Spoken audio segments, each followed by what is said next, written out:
오늘은 성경 두 번째 시간입니다. 오늘 말씀의 제목은 모세오경입니다. 모세오경을 한 시간에 마친다는 것은 조금 어렵지만 그래도 오늘 개관을 좀 해드리려고 합니다. 우선 말씀 하나 읽고 시작하도록 하겠습니다. 열왕기상, 열왕기상의 6장의 1절인데요. 열왕기상 6장 1절 한번 펴보세요.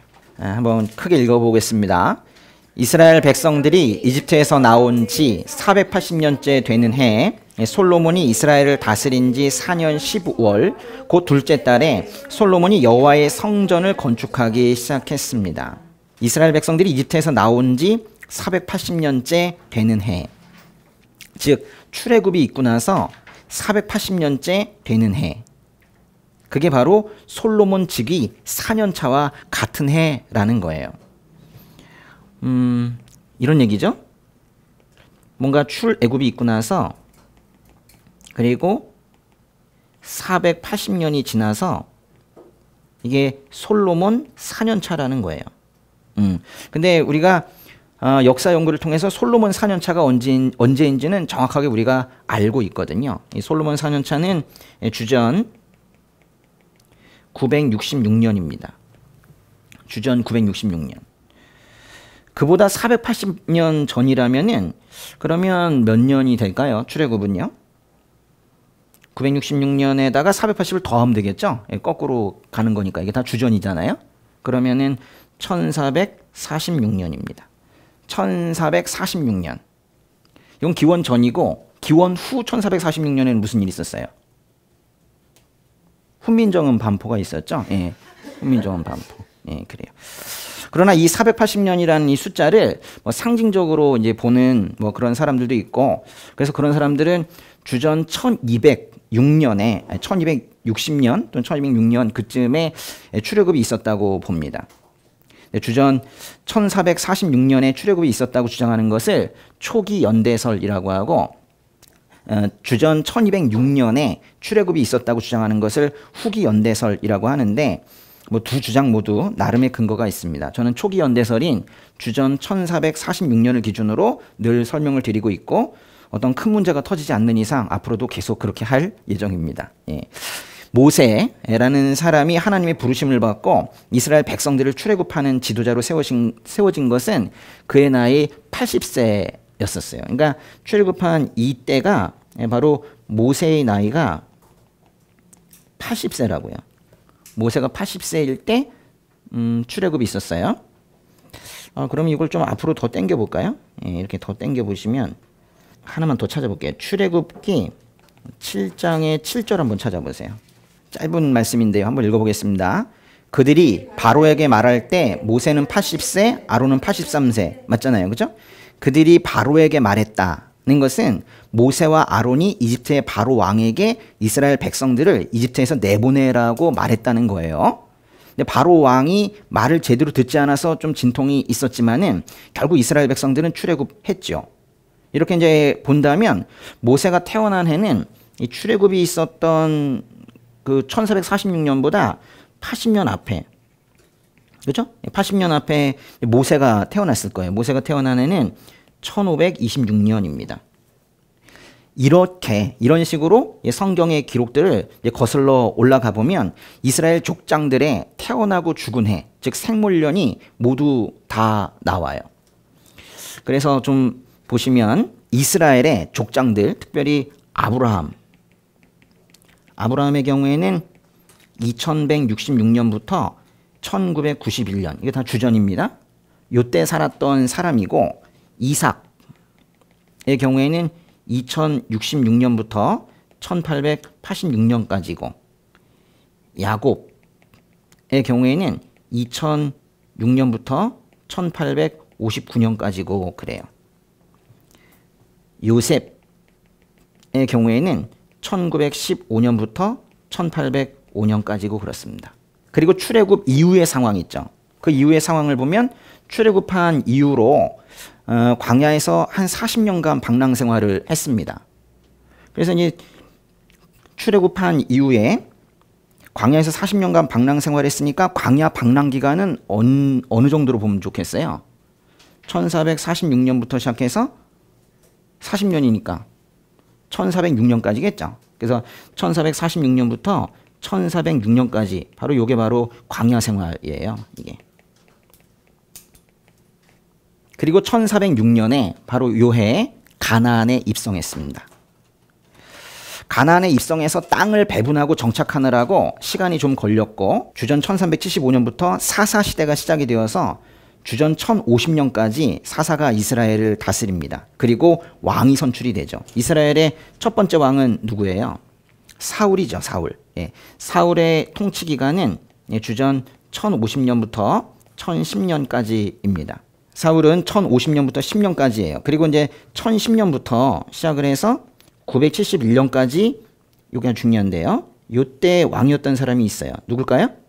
다윗이죠. 그러니까 이제 다윗의 재위 기간 중에 이 안에 1000년이 있는 거예요. 맞죠? 1010년부터 971년까지니까 1000년. 그래서 이거 숫자를 여러분이 다 외울 필요는 없는데 어느 정도 느낌, 이 다윗은 딱 1000년 그 전후로 살았던 그런 사람이다 생각하시면 되겠습니다. 그 이후에 이제 솔로몬이 971년부터 931년까지 왕이었습니다. 솔로몬이 그 다음에 971년부터 시작해서 931년까지 왕이었어요. 931년에 이스라엘이 남왕국 유다와 북왕국 이스라엘로 분열이 됩니다. 여기 솔로몬이 그만두던 이 해에 남왕국과 북왕국으로 이렇게 갈라지게 된다고요. 갈라지고 나서 약 200년 정도 지나서 주전 722년에 먼저 위에 있는 북이스라엘이 멸망하죠. 아시리아에 의해서 멸망을 하게 됩니다. 그리고 약 130년이 더 지나서 주전 586년에 남유다도 결국 바벨론에 의해서 멸망하고 말아요. 다시 솔로몬이 971년부터 931년까지 왕이었는데 931년에 이제 이 유다와 이스라엘이 반으로 갈라지게 된다고요. 그래서 이제 주전 722년에 북왕국이 먼저 망하고 주전 586년에 남왕국도 모두 망하게 돼요. 그러면 뭐가 남는 거예요? 아무것도 없죠. 그리고는 이제 포로 생활로 들어가게 됩니다. 주전 538년에 1차 귀환이 있었어요. 돌아오기 시작합니다. 그리고 나서 성전 건축을 해서 성전이 완공이 되는데 그게 남유다가 멸망한 지 70년이 지난 516년에 성전이 완성이 돼요. 그리고 나서 주전 458년에 2차 귀환이 있고 주전 445년에 3차 귀환이 있고 그렇습니다. 그 이후에 약 한 400년 동안 정경이 침묵을 해요. 그리고는 예수님이 오셨고 주후 33년경에 예수님이 십자가에서 죽으셨고 주후 70년경에 로마군에 의해서 예루살렘 성이 함락이 되면서 이스라엘이라는 나라는 이 땅에서 완전히 사라지게 됩니다. 그리고 1948년에 우리나라가 대한민국을 세우던 그 해에 이스라엘도 이스라엘이라는 나라를 그곳 가나안 땅에 세우게 돼요. 성경의 역사는 대략 이렇게 흘러갑니다. 예. 오늘 말씀드릴 이 모세오경은요. 창세기부터 신명기까지 성경의 첫 5권을 말하는데요. 보통 오경 또는 모세오경 그렇게 부릅니다. 오경을 히브리어로 토라라고 그래요. 토라. 이 토라는 이것 자체가 뭐 율법 이런 뜻이에요. 율법 또는 뭐 가르침 이런 뜻이거든요. 그래서 신약 성경에서 율법이라고 하면 토라를 말하는 거예요. 즉 율법이라는 말이 신약 성경에서 성경을 가르치는 말로 그렇게 나올 때에는 그거는 창출레민신 5권을 말하고 있는 거예요. 모세오경은 성경의 첫 부분이면서 성경의 기초가 되는 그런 부분입니다. 역사 속에서의 하나님의 목적을 보여주고 예수 그리스도의 오심을 위한 기초를 마련하는 아주 핵심적인 약속들이 여기에 소개가 되고 있어요. 하나님께서는 구약 성경을 통해서 5가지의 언약을 주셨는데요. 그래서 성경을 언약의 책이라고 부르기도 합니다.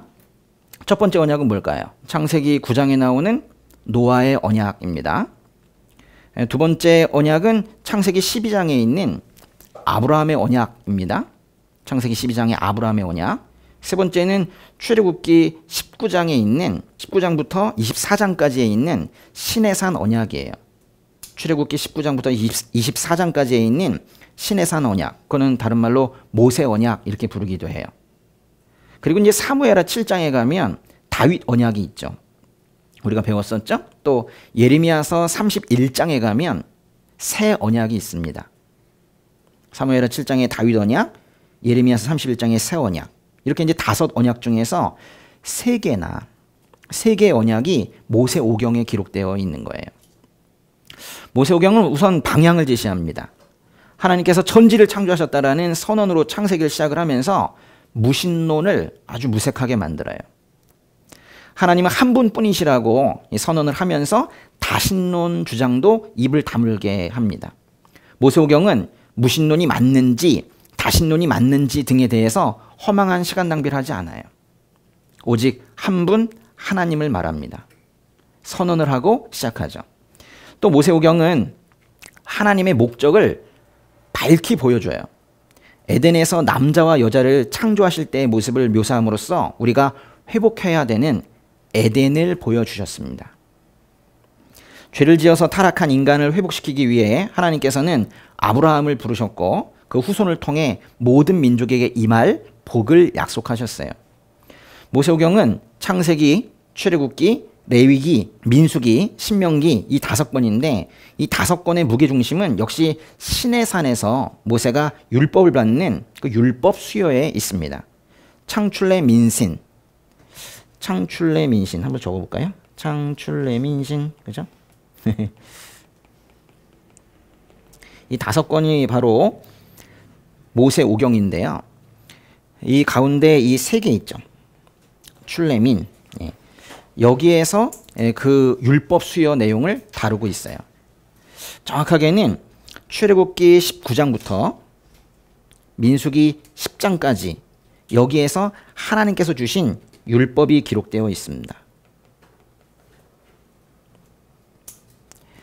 시내산 율법은 10계명이 무엇인지, 성막을 어떻게 지어야 하는지, 또 제사는 어떤 종류가 있고 어떻게 지내야 하는지, 어떤 명절을 기념해야 하는지 등을 다루고 있어요.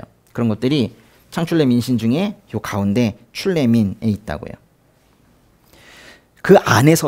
이 안에서도 또 중요한 걸 하나 더 찾아보자면 그것은 단연 출애굽기의 그 마지막 5절일 거예요. 출애굽기 마지막 5절 찾아볼까요? 출애굽기에 40장에 있어요. 출애굽기 40장에 34절부터 38절까지 한번 읽어볼까요? 그때 구름이 회막을 덮고 여호와의 영광이 성막에 가득했습니다. 구름이 회막 위에 머물고 여호와의 영광이 성막에 가득했기 때문에 모세는 회막에 들어갈 수 없었습니다. 이스라엘 백성들은 그 여정 동안에 구름이 성막 위로 뜨면 떠났고 구름이 뜨지 않으면 뜨는 날까지 떠나지 않았습니다. 이렇게 이스라엘 모든 백성들은 그 여정 동안 여호와의 구름이 낮에는 성막을 덮고 밤에는 불이 구름 속에 있는 것을 보았습니다. 여호와의 영광을 노래하는 이 말씀은 이 민수기 9장에도 역시 기록되어 있어요. 모세가 이제 성막을 세우는 일을 마치자 여호와의 영광이 성막에 가득했다는 거예요. 여호와 하나님은 구름과 불로 성막에 임재하셨어요. 하나님께서는 이제 당신의 백성들과 함께 하시기 위해서 그들을 이집트에서 구해내셨고 이제 여호와의 영광으로 그들과 함께 하고 계시는 거예요. 출애굽. 이제 우리말 성경에서는 출이집트라고 하고 있는데 출애굽도 그렇고 출이집트도 그렇고 이렇게 아주 정확한 단어들은 아니에요. 사실 성경에는 이집트라고 되어 있지 않고 미스라임 이렇게 되어 있거든요. 출미스라임이라고 해야 되는데 저는 이제 출애굽이라고 발음하겠습니다. 예. 출애굽을 왜 시키셨어요? 당신의 백성들과 함께 하시기 위해서. 그래서 구해내셨고 이제 성막에 여호와의 영광으로 그들과 함께 하고 계신다고요. 여호와의 영광이 성막에 가득했다는 이 표현은 어떤 아주 신비한 분위기를 표현하고 있습니다. 그런데 우리는 이 표현에서 참으로 편안함을 느껴요. 여호와의 영광이 성막에 가득했다. 한번 상상을 한번 해보세요. 성막에 여호와의 영광이 가득한 그런 모습을. 그러니까 우리가 거기서 평안을 느끼는 거예요. 그건 바로 에덴이 회복되는 그런 느낌이기 때문에 그래요. 아직 에덴은 회복되지 않았고 많은 길을 걸어가야 하겠지만은 하나님께서는 성막을 가득 채운 그 하나님의 임재를 통해서 우리에게 에덴의 회복이 이런 것인가 하는 소망을 갖게 하는 거예요. 에덴은 참 아름다웠습니다. 그리고 그곳에는 선악을 알게 하는 나무뿐만이 아니라 생명나무가 있어서 사람은 그들이 불순종의 죄를 짓지만 않았다면 하나님과 함께 영원히 풍성한 복을 누리면서 그렇게 살 수 있었어요. 앞에 창세기로 한번 가보겠습니다. 창세기의 2장의 7절. 여호와 하나님께서 땅에서 취하신 흙으로 사람을 빚으시고 그 코에 생기를 불어 넣으시자 사람이 생명체가 됐습니다. 여호와 하나님께서 동쪽의 에덴에 동산을 만드시고 손수 빚으신 그 사람을 거기에 두셨습니다. 그리고 여호와 하나님께서는 보기에도 아름답고 먹기에도 좋은 온갖 나무가 땅에서 자라게 하셨습니다. 동산 한가운데는 생명나무가 있었고 선악을 알게 하는 나무도 있었습니다. 그런데 아담과 하와는 죄를 지었고 두 사람이 눈이 밝아져서 자신들이 벌거벗었음을 알게 됐어요. 그래서 그들은 자신들을 위해서 무화과나무 잎을 엮어서 옷을 만들어 입었습니다. 그리고 참으로 슬픈 말씀이 그 뒤에 이어져요. 에덴 동산은 참 아름답고 선악을 알게 하는 나무뿐만 아니라 생명나무까지 있었는데 그 뒤에 아주 슬픈 말씀이 이어진다고요. 창세기 3장 8절로 가볼게요. 읽어보겠습니다.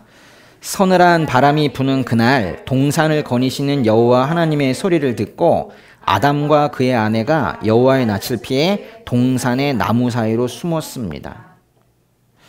아담과 하와가 죄를 지은 이후에 하나님의 소리를 듣고는 하나님을 피해서 동산의 나무 사이로 숨었대요. 이제 그들은 하나님과 멀어진 거예요. 하나님께서 처음 세우신 그 에덴은 이제 슬픔의 동산이 됐습니다. 이제 그들은 하나님과 함께 할 수 없는 그런 타락한 존재들이 되었고 이제 그들이 생명나무 열매를 먹으며 영원히 살게 된다면 안 되었어요. 그래서 이 죄인들에게 어떤 조치가 내려지는가 보세요. 창세기 3장의 22절부터 24절까지입니다. 여호와 하나님께서 말씀하셨습니다. 이 사람이 우리 가운데 하나같이 돼 선악을 알게 됐으니 이제 그가 손을 뻗어 생명나무 열매까지 따먹고 영원히 살게 되면 안 될 것이다. 여호와 하나님께서 그를 에덴 동산에서 내보내 그가 취해졌던 땅을 일구게 하셨습니다. 하나님께서 그 사람을 쫓아내시고 에덴 동산 동쪽에 그룹들과 회전하는 칼의 불꽃을 둬 생명나무로 가는 길을 지키게 하셨습니다.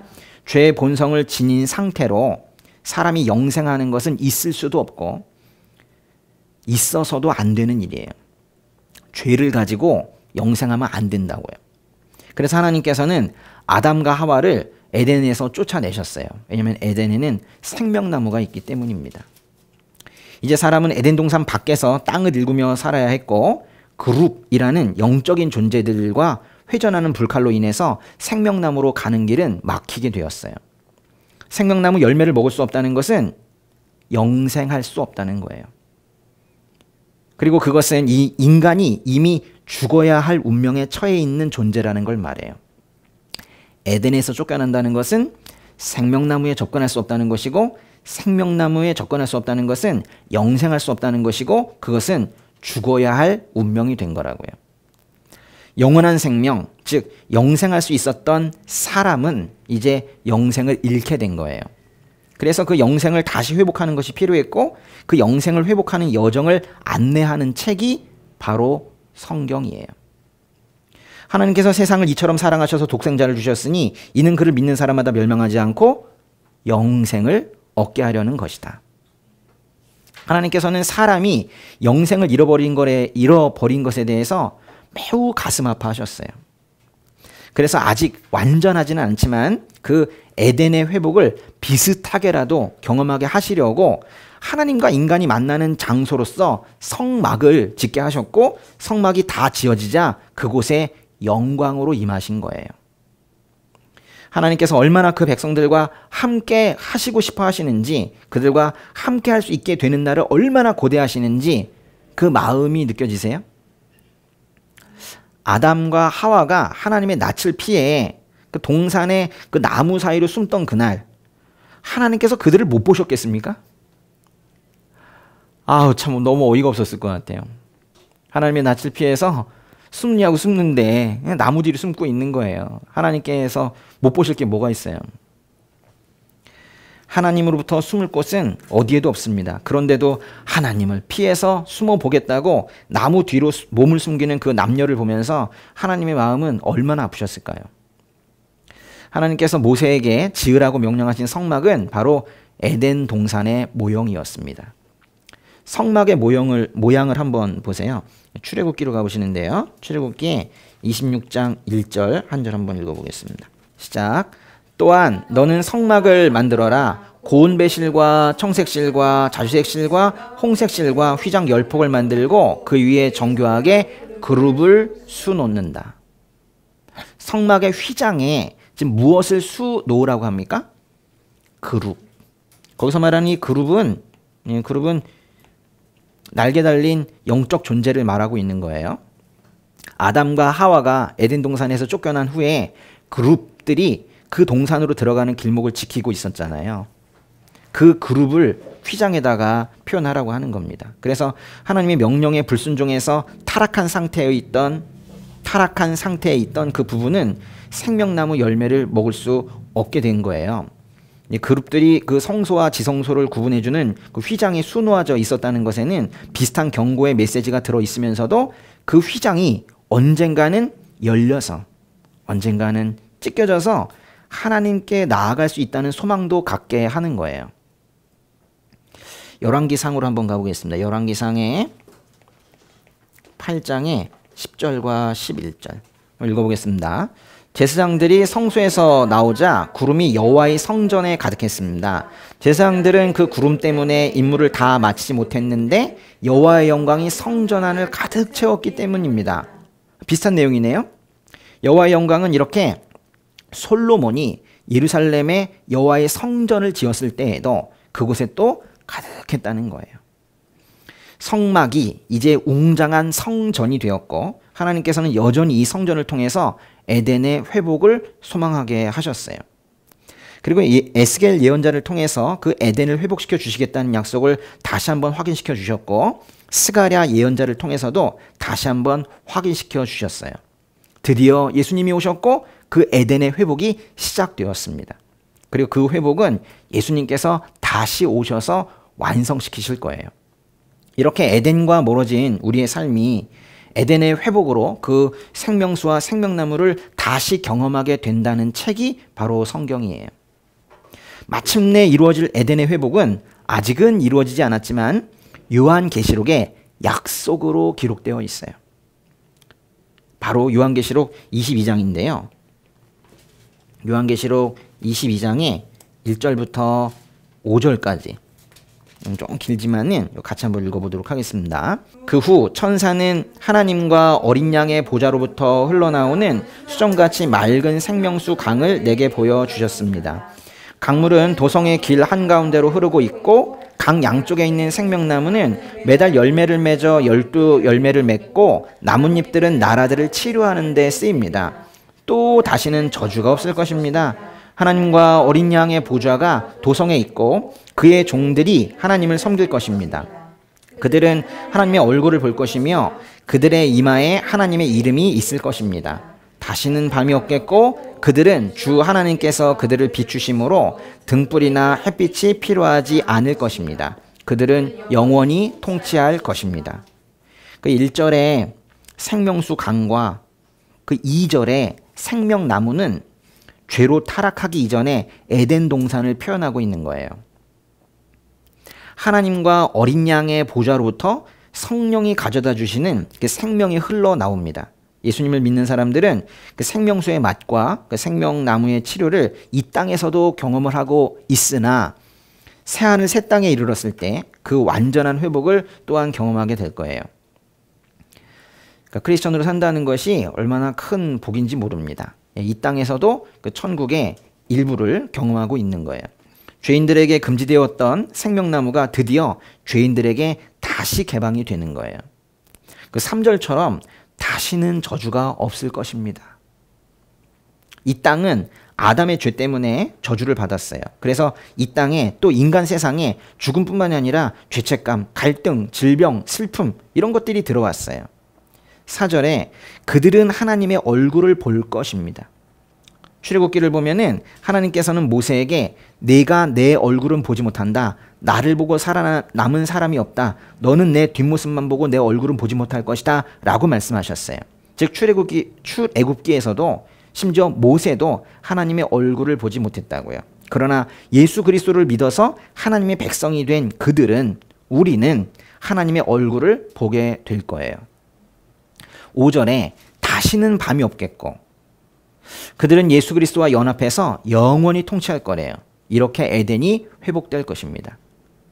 성경은 에덴이 죄로 인해 더럽혀지고 인간은 그 에덴을 떠날 수밖에 없었던 그 상황을 매우 안타깝게 여기고 있는 책이에요. 그래서 그 에덴의 회복을 향한 긴 여정을 성경이라고 할 수 있는 거예요. 성경은 에덴의 회복을 향한 긴 여정입니다. 완전한 회복은 아직 이루어지지 않았지만 그것이 요한계시록의 약속으로 기록되어 있는 거예요. 모세오경의 첫 번째 책인 창세기는 총 50장으로 되어 있습니다. 크게 두 부분으로 나눌 수가 있는데요. 1장에서 11장까지 그리고 12장에서 끝까지입니다. 1장에서 11장까지 이거를 이제 우리 보통 원역사라고 부르고요. 12장부터 50장까지를 족장사다 뭐 이렇게 부르기도 해요. 1장부터 11장까지의 원역사의 주제는 창조와 타락입니다. 여기서 창조와 타락에서 1, 2장 있죠. 1, 2장이 바로 창조 이야기고 3장부터가 다 타락 이야기예요. 그리고 12장부터 50장까지는 족장사인데 아브라함, 이삭, 야곱의 이야기가 나오고 사실 정확하게는 족장이라고 말할 수는 없지만은 요셉도 여기에 들어갑니다. 그래서 요셉 이야기로 마무리되는 것이 바로 창세기죠. 그런데 창세기를 잘 보면요, 사실 이런 간단한 이런 구분이 아니라 사실 조금 더 정밀하게 한번 끊어볼 수가 있는데요. 창세기 1장 1절부터 2장의 3절까지를 하나로 끊어볼 수가 있고 그리고 나머지를 하나로 끊을 수가 있어요. 창세기 2장 4절을 한번 가보세요. 창세기 2장 4절 한번 읽어볼까요? 하늘과 땅이 창조됐을 때 여호와 하나님께서 땅과 하늘을 만드시던 날의 기록이 이렇습니다. 그랬죠. 하나님께서 땅과 하늘을 만드시던 날의 기록. 예. 이 말 있죠. 기록.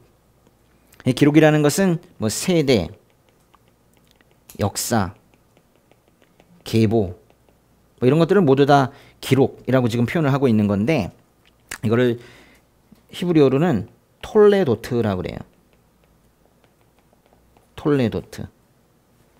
뭐 이 단어는 좀 알아두셔도 괜찮겠어요? 톨레도트. 그런데 처음에 창세기는 이렇게 창세기 1장 1절부터 2장 3절까지는 여기는 창조 이야기입니다. 근데 2장 4절부터는 무엇에 대한 기록이다. 이런 표현을 쓰고 있어요. 이런 말이 창세기 5장 1절에도 나옵니다. 5장 1절도 한번 펴보세요. 한번 읽어볼까요? 아담의 역사에 대한 기록은 이렇습니다. 하나님께서 사람을 창조하실 때 하나님의 형상을 따라 만드셨습니다. 거기서 바로 기록이라는 말이 있죠. 그게 바로 톨레도트예요. 그래서 이런 말들이 참 많이 나와요. 창세기 2장 4절부터는 하늘과 땅의 기록이에요. 그리고 창세기 5장 1절부터는 아담의 기록이에요. 아담의 기록들. 그리고 창세기 6장 9절부터는 노아의 기록이 나오겠죠. 그리고 창세기 10장 1절부터는 누구 나올까요? 노아의 아들들이 나와요. 노아의 아들들의 기록. 어디까지 가나? 창세기 11장에 10절부터는 여기는 셈의 기록이 나와요. 셈의 기록들. 셈의 기록. 예. 창세기 11장의 27절부터는 여기는 데라. 예. 거기서 이제 아브라함이 나오죠. 그죠? 데라의 기록이 나와요.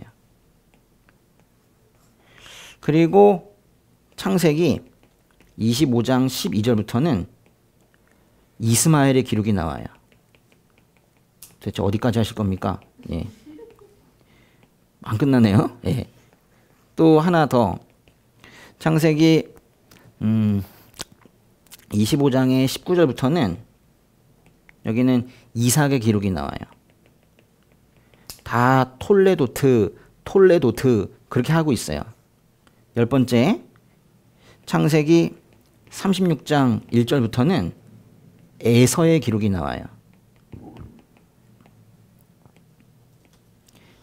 하나 더, 창세기 37장 2절부터는 야곱의 기록이 나옵니다.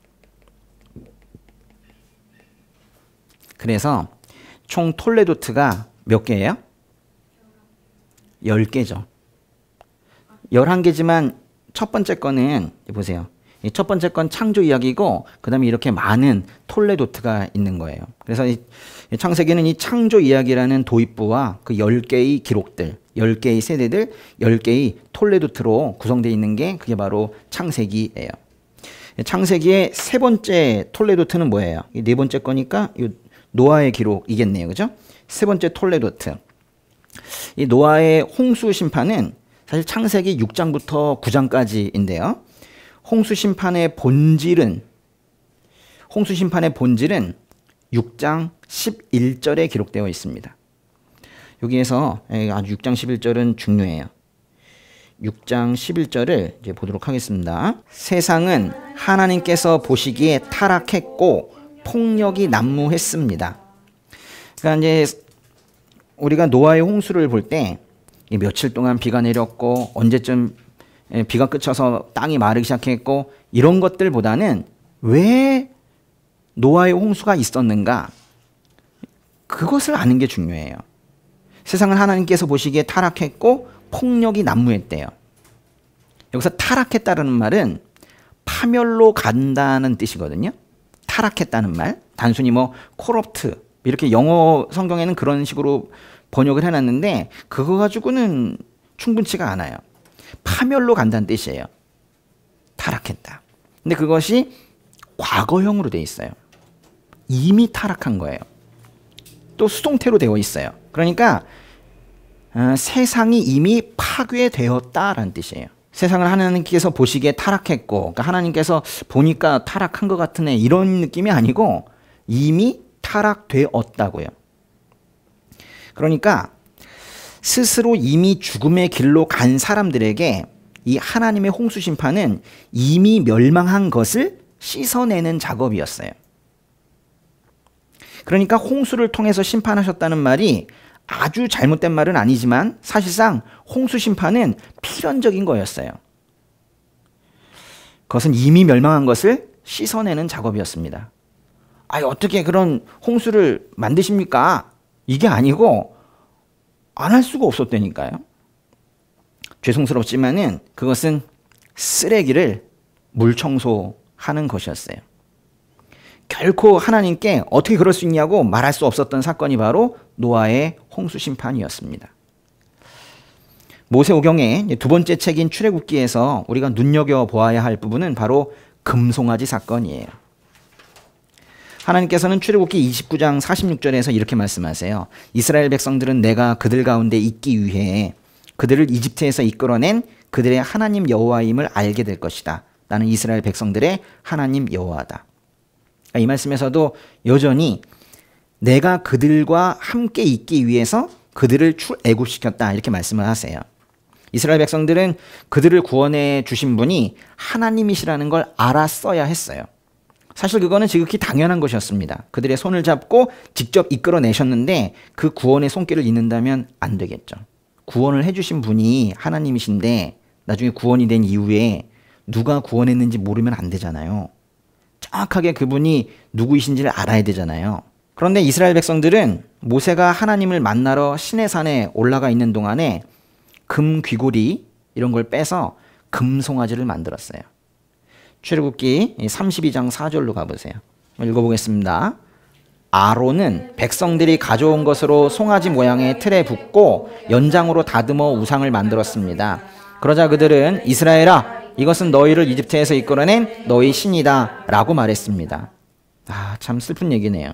이스라엘 백성들은 송아지 모양으로 우상을 만들어 놓고는 그것을 이스라엘 백성들을 이집트에서 이끌어낸 신이라고 지금 우기고 있어요. 아니잖아요. 하나님은 그렇게 송아지 모양의 틀에 부어지고 연장으로 다듬어져 신이 되는 분이 아니세요. 그 금송아지 우상은 사람이 만들어낸 신에 불과하고 그것은 결국 신이 아니에요. 이렇게 금송아지 앞에서 절하는 것을 우상 숭배라고 하며 그 유사한 표현은 바로 종교입니다. 기독교 신앙은 종교가 아니에요. 기독교 신앙은 눈에 보이지 않는 실제, 눈에 보이지 않는 실제,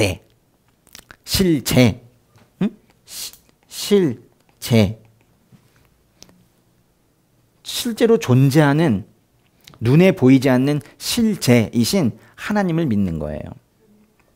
하나님께서는 하나님을 위해 성소를 만들게 하셨지만 이스라엘은 그들을 위해 금송아지를 만들었어요. 성막은 하나님께서 주신 규격대로 오랜 시간을 들여서 만들었지만 금송아지는 이스라엘 백성들의 충동에 의해서 순식간에 만들어졌습니다. 하나님께서는 이스라엘에 성막과 성소를 주셨지 신을 형상화한 우상을 주신 것이 아니에요. 하나님께서는 하나님께서 거하실 장소가 필요하셨지 하나님을 상징하는 어떤 형상이 필요하셨던 게 아닙니다. 하나님께서는 눈에 보이지 않으시지만 모세를 통해서 이스라엘 백성들을 출애굽시키셨어요. 그것이면 충분한 것이었어요. 그들 눈에 모세는 보였죠. 모세가 보였기 때문에 그걸로 충분했다고요. 이렇게 하나님께서는 모세를 통해서 이스라엘 백성들을 이집트에서 구해내셨는데 1480년 정도 더 지나서 예수를 통해서 당신의 백성들을 죄에서 구해내신 거예요. 그것이면 충분한 거예요. 모세오경의 세 번째 책인 레위기는 총 27장까지 있는데요. 이 책에는 제사와 제사장들에 대해서는 언급을 많이 하고 있지만은 정작 레위 사람들에 대한 언급은 2절밖에 없습니다.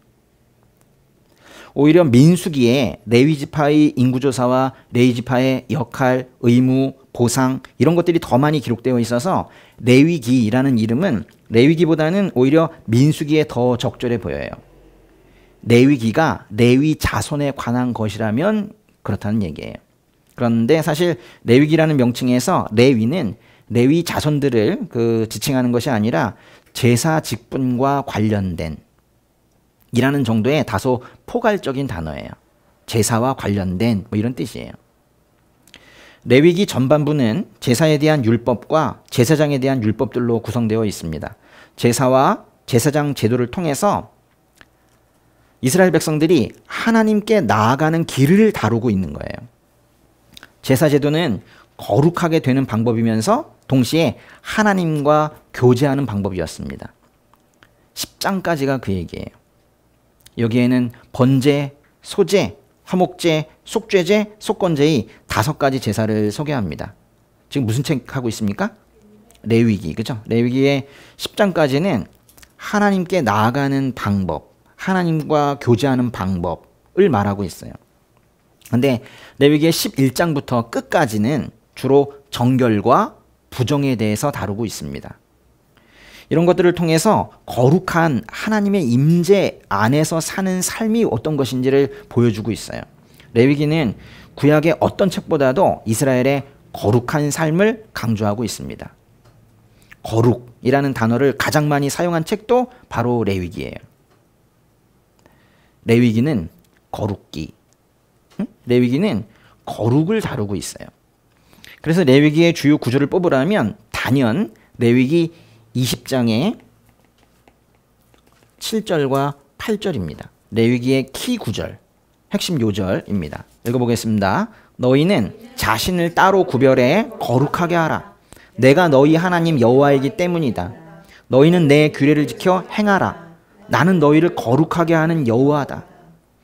간단하게 보면 이렇습니다. 너희는 거룩하라. 나는 너희 하나님이다. 너희는 내 규례를 지켜라. 나는 너희를 거룩하게 하는 하나님이다.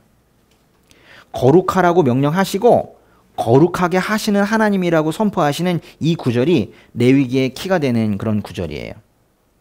레위기는 거룩하게 되는 방법에 대한 가이드북 같은 역할을 해요. 레위기의 많은 제사들은 제사를 드리면 자동적으로 용서가 보장되는 미신적인 제사의식이 아닙니다.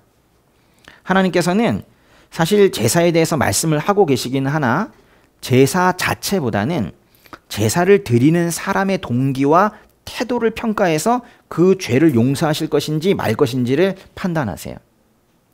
그러면 희생제사의 핵심은 무엇인가? 죄사함의 기본 원칙이 레위기에 표현되어 있어요. 레위기 17장에 바로 11절인데요. 죄사함의 기본 원칙은 레위기 17장 11절에 있습니다. 죄사함에 반드시 필요한 것이 무엇인지가 기록되어 있어요. 읽어보겠습니다. 이는 육체의 생명이 피에 있기 때문이다. 내가 너희를 위해 제단에서 속죄를 하는 용도로 주었던 것이 바로 피다. 이는 피가 생명을 계속하는 것이기 때문이다. 생명이 피에 있기 때문에 죄를 지어 잃어버린 참된 생명을 회복시키는 것은 피밖에 없어요. 그래서 레위기의 기본적인 내용을 모르면, 즉 제사보다 제사를 드리는 기본 태도가 더 중요하다는 사실, 또 피가 죄사함에 반드시 필요하다는 사실, 그걸 모르면 로마서도 이해할 수 없어요. 거꾸로 레위기를 잘 이해하면 오직 믿음으로만 구원을 받는다는 사실과 예수 그리스도의 피로 죄사함을 받는다는 로마서의 내용도 이해하는 게 쉬워지는 거예요. 제사 자체가 율법적인 그 행위, 그것이 중요한 것이 아니라 제사를 드리는 태도가 중요하다는 걸 알면 오직 율법이 아닌 믿음으로 구원받는다는 걸 잘 이해할 수 있게 된다고요. 또 피가 죄사함을 하는 기본 원칙이라는 걸 안다면, 레위기를 통해서 그걸 배웠다면 로마서를 읽으면서 예수 그리스도의 피로 우리가 죄사함을 받았다는 그 말씀도 이해할 수 있게 된다는 거예요. 거룩하신 하나님을 신명기에서는 질투하시는 하나님으로 표현을 합니다. 질투하시는 하나님이라는 이 말은 이방신과 함께 언급될 때에만 사실 사용이 되는 하나님에 대한 표현인데요. 결코 다른 이방신과 양립할 수 없는 하나님만의 거룩함을 나타낼 때 쓰는 표현이에요. 그래서 하나님은 다른 어떤 것보다도 우상 숭배를 참을 수 없어 하세요. 모세오경의 네 번째 책인 민수기는 백성을 센다, 즉 인구조사의 기록이에요. 민수기를 영어로는 넘버스라고 하는데, 그래서 인구조사 이야기로 시작을 하지만 사실 전체가 다 인구조사 이야기는 아닙니다. 이스라엘 백성들은 출애굽으로 인해서 자유와 해방을 얻었지만 그것은 자기 마음대로 사는 방종을 의미하는 것이 아니라 하나님의 부르심과 계명에 순종할 수 있는 자유를 말하는 거예요. 민수기의 주제는 하나님의 인도하심입니다. 민수기의 주제는 하나님의 인도하심인데요. 그거를 좀 더 길게 말하면 하나님의 인도하심과 이스라엘의 불평과 원망이에요.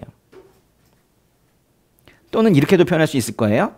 하나님의 도우심과 이스라엘의 반역. 민수기는 시내산에서 출발해서 광야 생활을 거쳐 모압 평지에 이르는 여정을 그리고 있는데요. 민수기 10장의 11절로 한번 가볼게요. 읽어볼까요?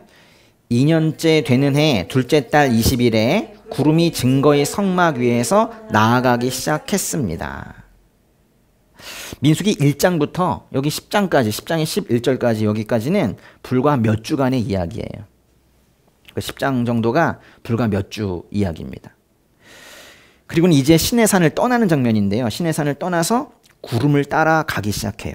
구름이라는 건 하나님의 인도하심의 상징이에요. 그런데 민수기 22장의 1절로 가보세요. 읽어보겠습니다. 이스라엘 자손이 또 길을 떠나 모압 평원에 진을 쳤는데 그곳은 요단강의 여리고 건너편 지역이었습니다. 드디어 모압 평원에 진을 쳤네요. 그리고 민수기 끝까지는 그 뒤에 끝까지는 몇 개월간의 일을 다루어요. 민수기 10장의 11절부터 민수기 22장의 1절까지 요 구간이 요게 38년입니다. 요 앞에 10장까지가 불과 몇 주의 이야기고 이 뒤에 민수기 마지막까지는 몇 개월 얘기예요. 요게 이제 어디쯤인지 한번 볼까요? 요게 바로 이제 가데스 바네아라는 곳입니다. 가데스. 요 위에가 바로 가나안 땅이잖아요. 이 가데스 바네아라는 건 여기가 가나안 땅이니까 가나안과 거의 붙어있는 가나안 경계예요. 그래가지고는 그냥 들어가면 들어간 거예요. 근데 여기에서 무슨 일이 있었어요. 예.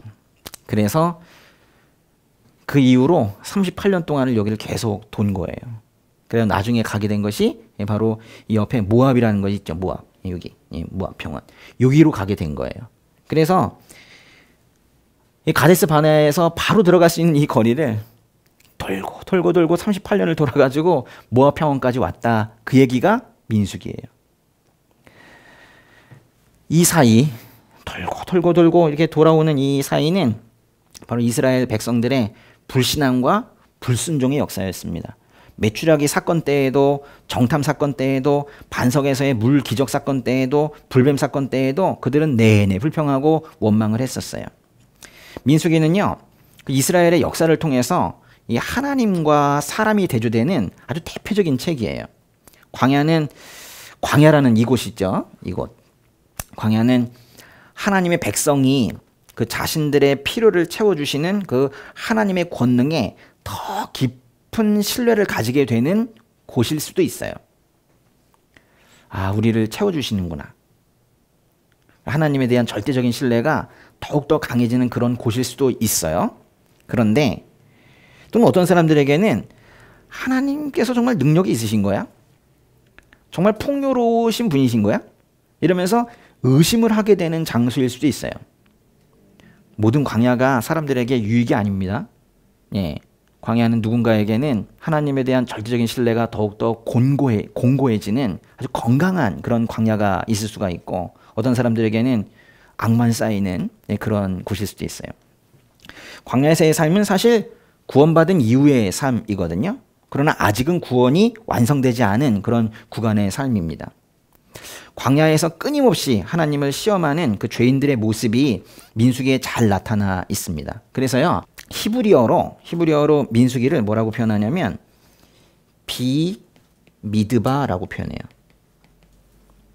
민수기는 우리말로는 말 그대로 민수기, 백성을 센다 기록, 응? 백성 세는 기록, 인구조사기 뭐 이렇게 해놓고, 뭐 영어로도 numbers 그래가지고 역시나 수다 뭐 이렇게 하고 있는데, 물론 수 이야기가 많이 나오는 게 민수기이긴 하지만 사실 민수기라는 표현은 정말 민수기는 잘 어울리진 않아요.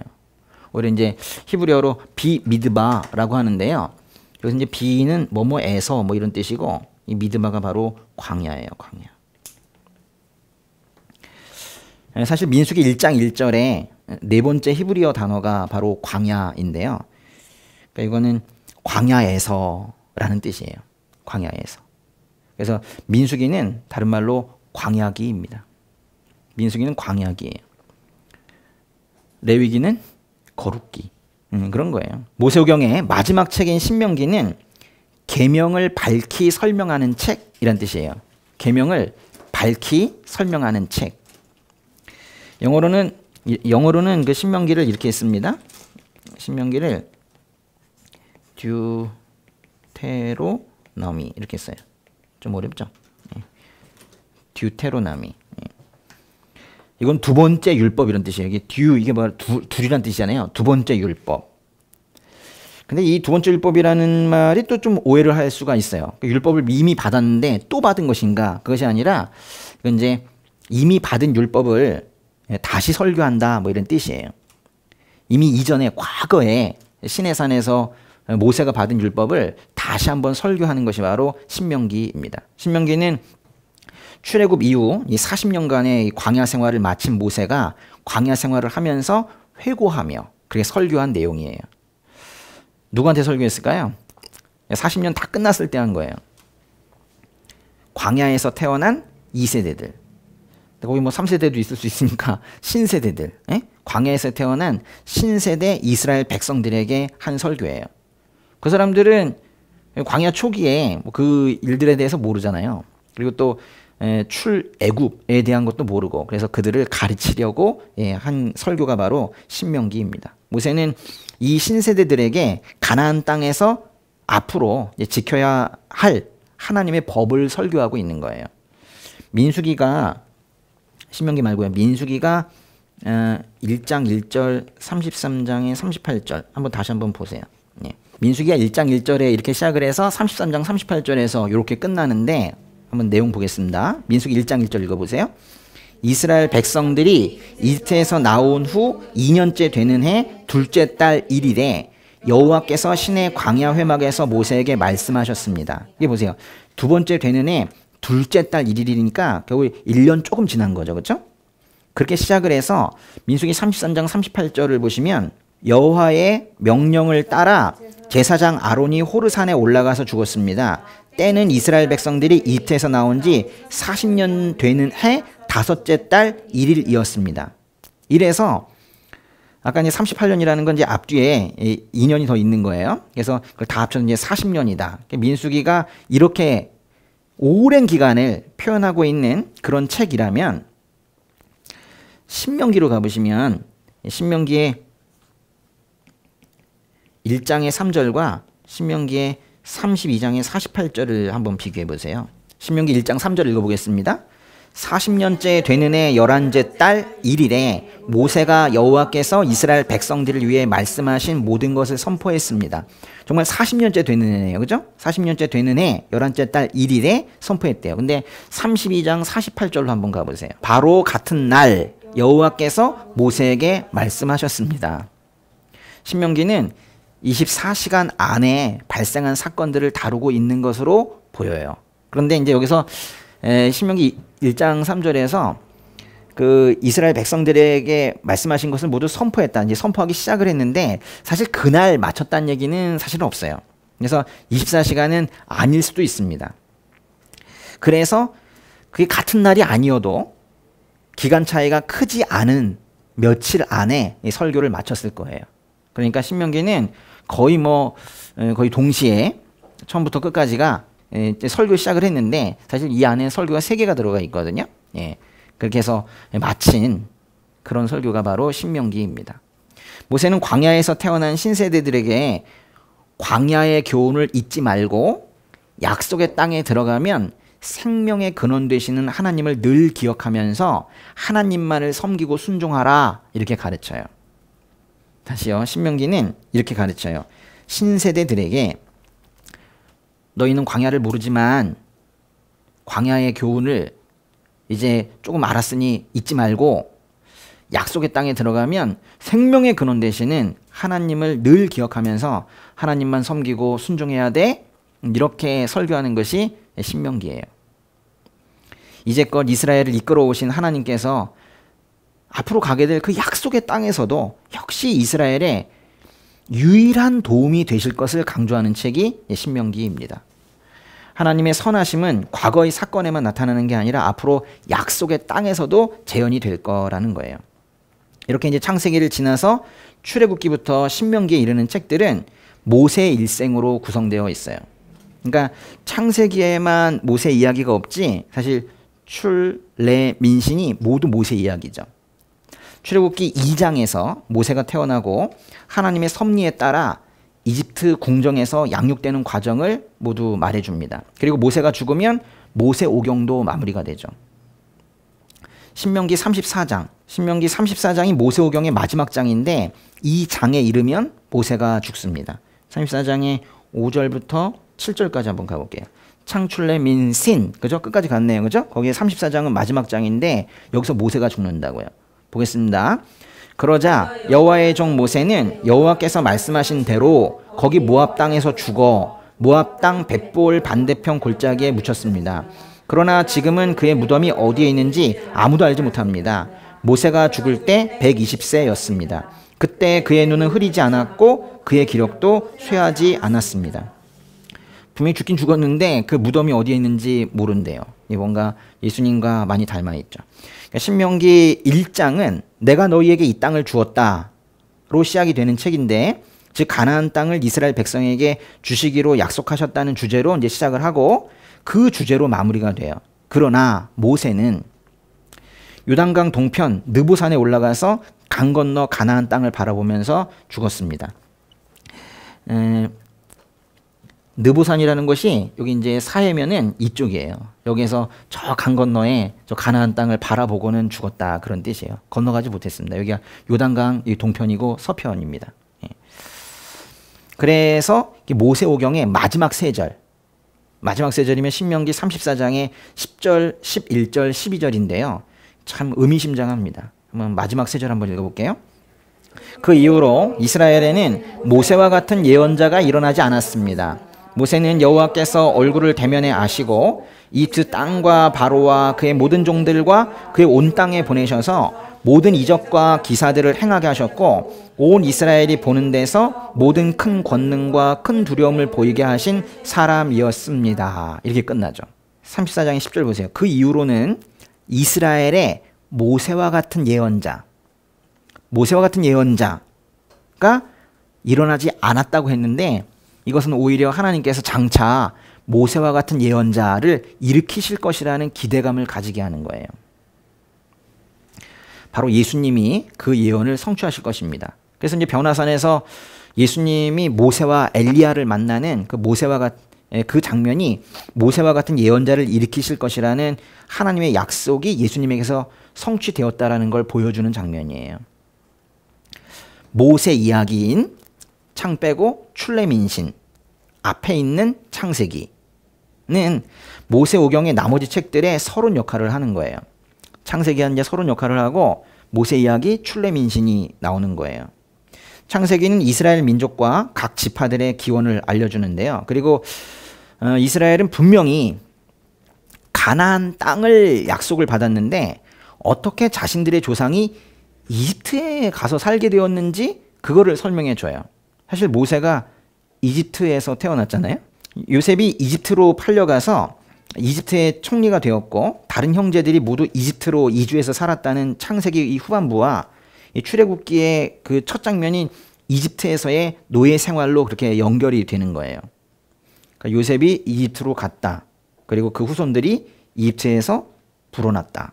뭐 이렇게 하면서 이제 출애굽기가 시작이 되는데요.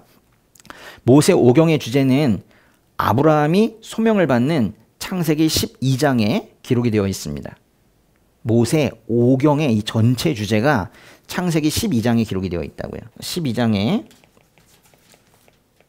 1절부터 3절까지입니다. 읽어보겠습니다. 여호와께서 아브라함에게 말씀하셨습니다. 내 고향, 내 친척, 내 아버지의 집을 떠나 내가 내게 보여주는 땅으로 가거라. 내가 너를 큰 민족으로 만들고 내게 복을 주어 내 이름을 크게 할 것이니 내가 복의 근원이 될 것이다. 너를 축복하는 사람에게는 내가 복을 주고 너를 저주하는 사람에게는 내가 저주하리니 땅의 모든 족속이 너로 인해 복을 받을 것이다. 그 2절에서 내가 복의 근원이 될 것이다. 복의 근원이 될 것이다. 이렇게 이제 번역된 부분은 사실 간단하게 너는 복이 되어라. 이렇게 해석이 돼야 돼요. 명령형이거든요. 너는 복이 되어라. 이거는 성경 전체적으로 볼 때 이 복은 중개자의 복이에요.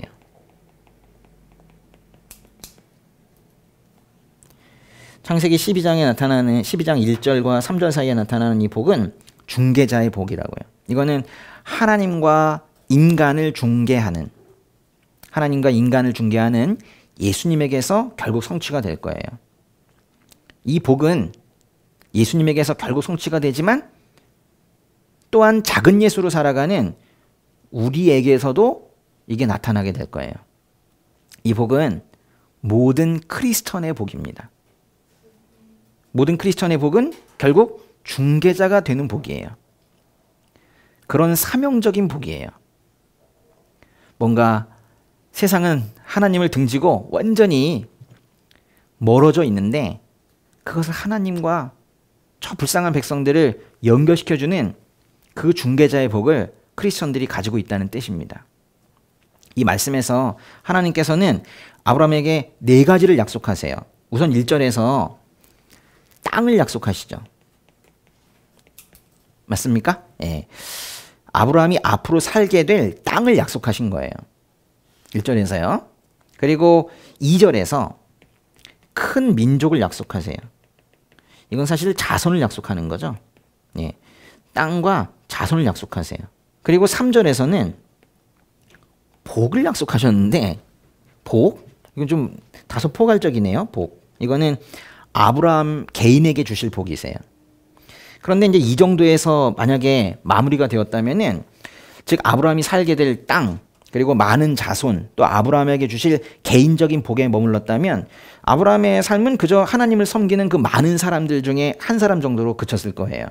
그런데 2절 끝에서 하나님께서는 아브라함이 복의 근원이 될 것이라 하시고 3절 끝에서 땅의 모든 족속이 아브라함으로 인해 복을 받을 것이다. 이렇게 말씀을 하세요. 아브라함을 통해서 세상의 모든 민족에게 임할 복을 말씀하시는 거예요. 그래서 네 번째로 약속하신 것이 역시 복이에요. 근데 이거는 아브라함 개인에게 주는 복이 아니라 아브라함을 통해서 세상 모든 민족에게,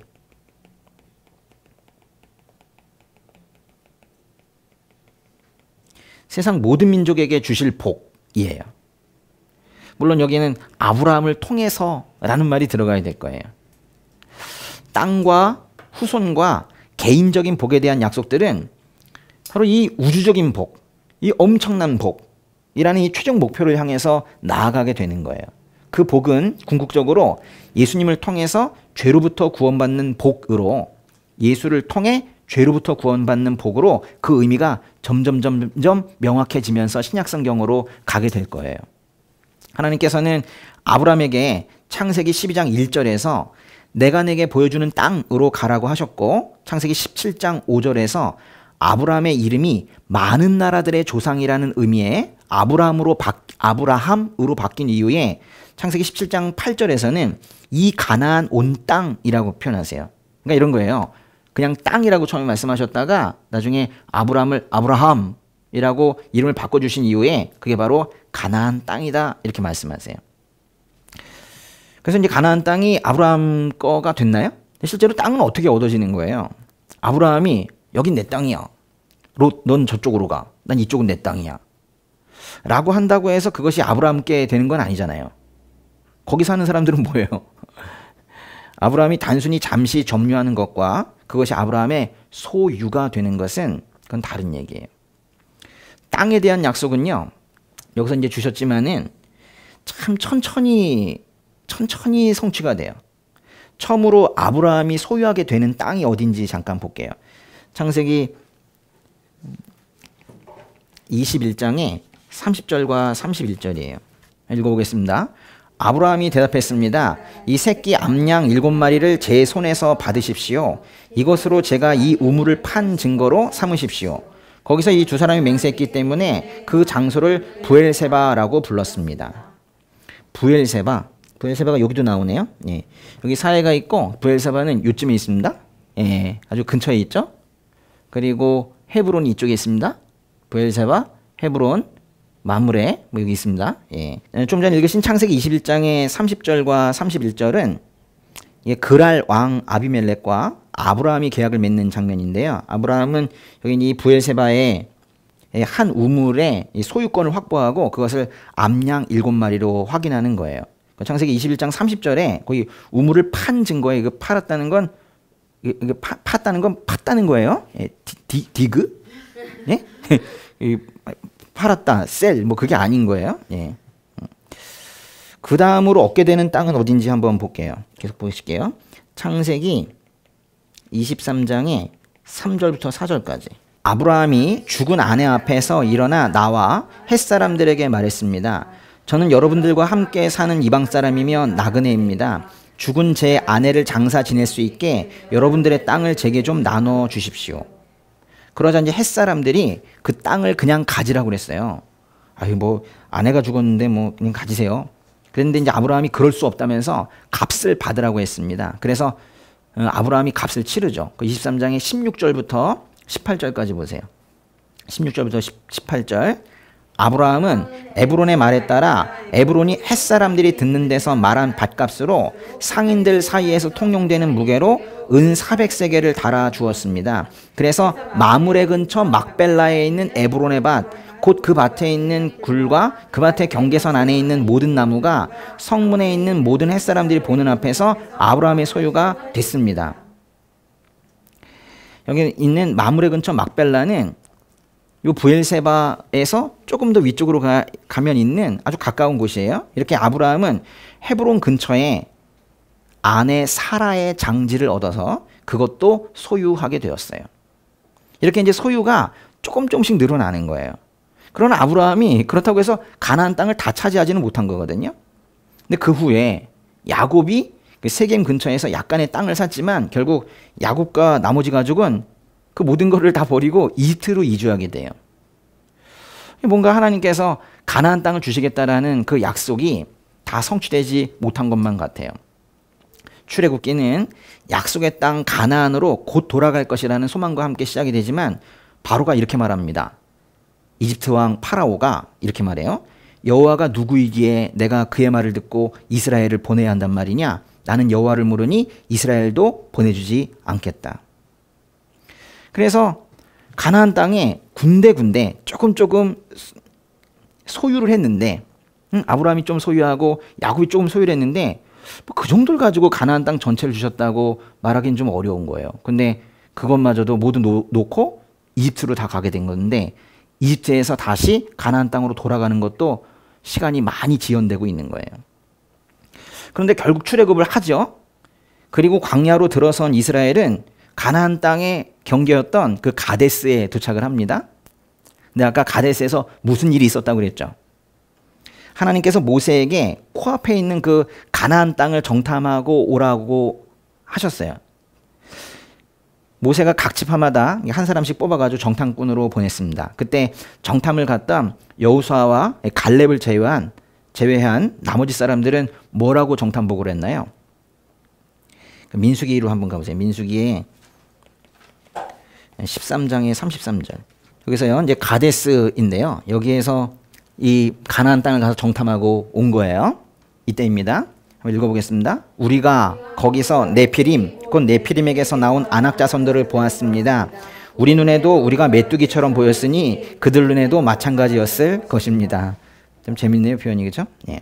가나안 땅에 있는 거인족들을 보고 이 정탐꾼들이 겁을 먹은 거예요.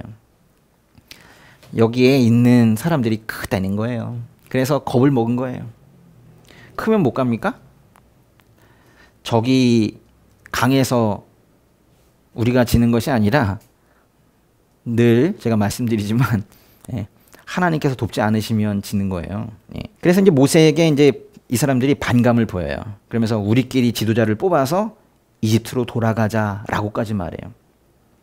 그건 결국 가나안 땅을 그들에게 주신 하나님의 뜻에 정면으로 도전하는 거였거든요.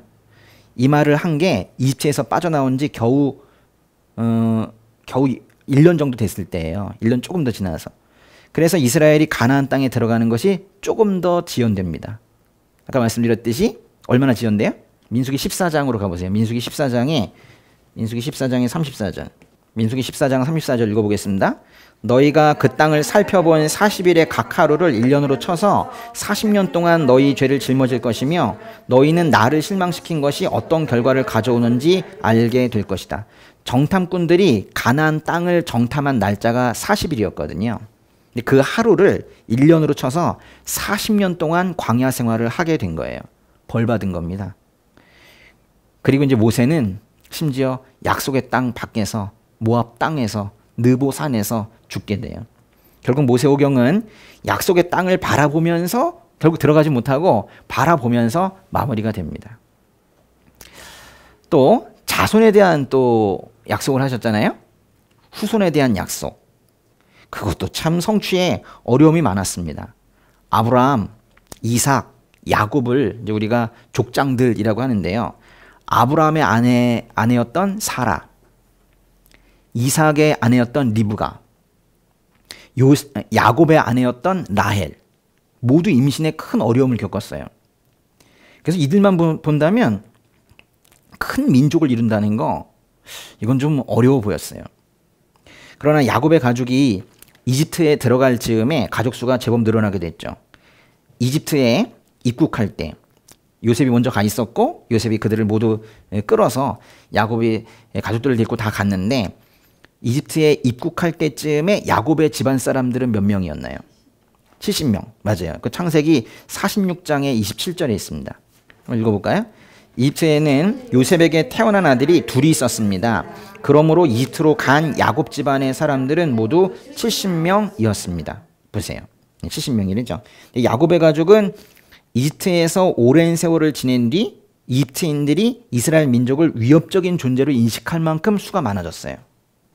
출애굽기로 가보세요. 출애굽기에 1장의 5절부터 7절까지. 요셉은 이미 이집트에 있었습니다. 야곱스라의 자손들은 모두 70명이었습니다.